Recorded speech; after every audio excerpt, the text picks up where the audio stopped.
Hello friends, नमस्कार। मेरे YouTube channel study point 81 में आपका स्वागत है। हम आज की इस वीडियो में पूर्ति के नियम से संबंधित सभी महत्वपूर्ण बिंदुओं को देखेंगे। अब हम लोग आज के अपने टॉपिक की ओर चलते हैं। पूर्ति का नियम मांग के नियम के विपरीत है। मांग के नियम में कीमत बढ़ने से मांग घटती है और कीमत घटने से मांग बढ़ती है। यह मांग और कीमत के बीच ऋणात्मक संबंध या विपरीत संबंध को बताता है, जबकि पूर्ति के नियम में कीमत और पूर्ति के बीच धनात्मक संबंध या सीधा संबंध होता है। पूर्ति का नियम यह बताता है कि किसी वस्तु या सेवा की कीमत में वृद्धि होने पर उसकी पूर्ति में वृद्धि हो जाती है और कीमत में कमी होने पर पूर्ति में कमी हो जाती है। इसे ही पूर्ति का नियम कहते हैं। इस प्रकार पूर्ति का नियम कीमत तथा पूर्ति की मात्रा के बीच सीधे संबंध को बताता है, अर्थात धनात्मक संबंध को बताता है। जब वस्तु का मूल्य बढ़ता है तो विक्रेता द्वारा उस वस्तु की पूर्ति बढ़ा दी जाती है, क्योंकि बढ़े हुए मूल्य पर विक्रेता को अधिक लाभ प्राप्त होता है। जब किसी वस्तु का मूल्य घटता है तो विक्रेता द्वारा उस वस्तु की पूर्ति कम कर दी जाती है, क्योंकि उस घटे हुए मूल्य पर विक्रेता को कम लाभ मिलता है। ऐसा इसलिए होता है क्योंकि हर विक्रेता कम चीजें बेचकर ज्यादा से ज्यादा लाभ कमाने का लक्ष्य रखता है एवं मूल्य बढ़ने पर उसे ज्यादा लाभ मिलता है। अतः कीमत बढ़ने के साथ साथ वस्तु की पूर्ति भी बढ़ती जाती है।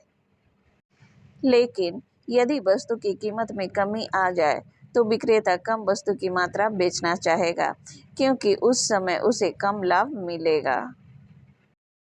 पूर्ति का नियम मांग के नियम की तरह एक गुणात्मक कथन है, न कि परिमाणात्मक कथन, क्योंकि यह नियम कीमत में परिवर्तन होने पर पूर्ति की मात्रा में होने वाले परिवर्तन की दिशा को बताता है, न कि मात्रा को।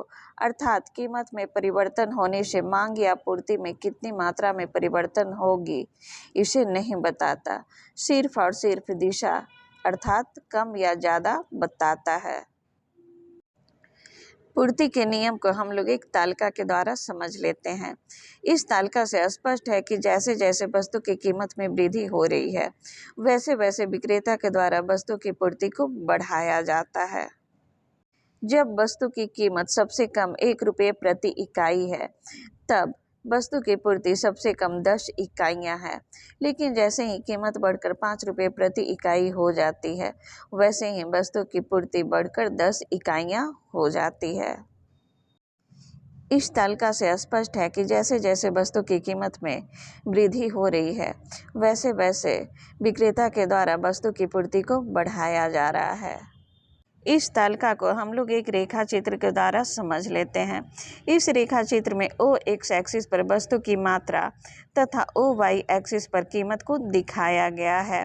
इस रेखा चित्र में हम लोग देख सकते हैं कि जब कीमत 1 रुपया है तो वस्तु की पूर्ति 10 है। जब कीमत बढ़कर 2 रुपया हो जाता है तो उस वस्तु की पूर्ति विक्रेता द्वारा बढ़ाकर 15 रुपया कर दिया जाता है, और जब कीमत 3 रुपया हो जाता है तो उस वस्तु की पूर्ति विक्रेता द्वारा बढ़ाकर 20 कर दिया जाता है। इसी प्रकार जैसे जैसे वस्तु की कीमत में वृद्धि होती जाएगी, वैसे वैसे वस्तु की पूर्ति भी बढ़ती जाएगी। इस रेखा चित्र में बिंदु ए, बी, सी, डी और ई को मिलाने से जो रेखा या लाइन बनेगा उसे सप्लाई लाइन या पूर्ति रेखा कहते हैं। अब हम लोग मांग के नियम की मान्यताओं को देख लेते हैं, जिसमें से फर्स्ट है तकनीकी में कोई परिवर्तन नहीं होना चाहिए। सेकंड, उत्पादन लागत अपरिवर्तित होती है। नेक्स्ट है संबंधित वस्तुओं की कीमतें स्थिर होती है। नेक्स्ट है सरकार की नीतियां स्थिर रहती है। और लास्ट है उत्पादन के पैमाने में कोई परिवर्तन नहीं होना चाहिए। अब हम लोग पूर्ति के नियम के अपवाद को देख लेते हैं। कुछ ऐसी वस्तुएं होती है जिस पर पूर्ति का नियम लागू नहीं होता, उसे हम लोग जान लेते हैं। जिसमें से फर्स्ट है कृषि की वस्तुएं। कृषि की वस्तुओं की उपलब्धता में पूर्ति का नियम लागू नहीं होता। इसका मूल्य बढ़ जाए और खराब मौसम की वजह से फसल खराब हो जाए तो विक्रेता चाह कर भी इसकी मात्रा नहीं बढ़ा सकता। नेक्स्ट है भविष्य की संभावना। यदि विक्रेता को लग रहा है कि भविष्य में इस वस्तु का मूल्य कम हो जाएगा, तो वर्तमान में उस वस्तु की अधिक मात्रा में बेचेगा, क्योंकि भविष्य में उसे हानि हो सकती है। और यदि विक्रेता को ऐसा लगता है कि इस वस्तु का मूल्य भविष्य में और बढ़ने की संभावना है, तो इस वस्तु को वर्तमान में कम मात्रा में बेचेगा, क्योंकि भविष्य में बेचने से उसे अधिक लाभ मिलेगा। नेक्स्ट है दुर्लभ वस्तुएं। कुछ ऐसी वस्तुएं होती है जो प्रकृति में बहुत मुश्किल से मिलती है तथा बहुत कम मात्रा में होती है, इसलिए विक्रेता चाहकर भी इसकी मात्रा को नहीं बढ़ा सकता। नेक्स्ट है नीलामी की वस्तुओं पर भी यह नियम लागू नहीं होता, क्योंकि नीलामी की जाने वाली वस्तु सीमित मात्रा में होती है, अतः इसकी कीमत बढ़ने पर भी इसकी पूर्ति नहीं बढ़ाई जा सकती। नेक्स्ट है कलात्मक वस्तुओं पर भी यह नियम लागू नहीं होता। किसी प्रसिद्ध चित्रकार के द्वारा बनाए गए चित्रों का कीमत बढ़ जाता है, क्योंकि इसकी पूर्ति सीमित होती है। इस प्रकार हम लोगों ने आज के वीडियो में पूर्ति के नियम से संबंधित सभी महत्वपूर्ण बिंदुओं को देखा और समझने का प्रयास किया। इसी के साथ मेरा आज का वीडियो समाप्त होता है। मेरा आज का वीडियो कैसा लगा प्लीज़ कमेंट करके बताएं। यदि मेरा वीडियो आपको अच्छा लगे तो लाइक, शेयर और सब्सक्राइब कीजिएगा। हम लोग फिर मिलेंगे अगले वीडियो में, तब तक के लिए नमस्कार।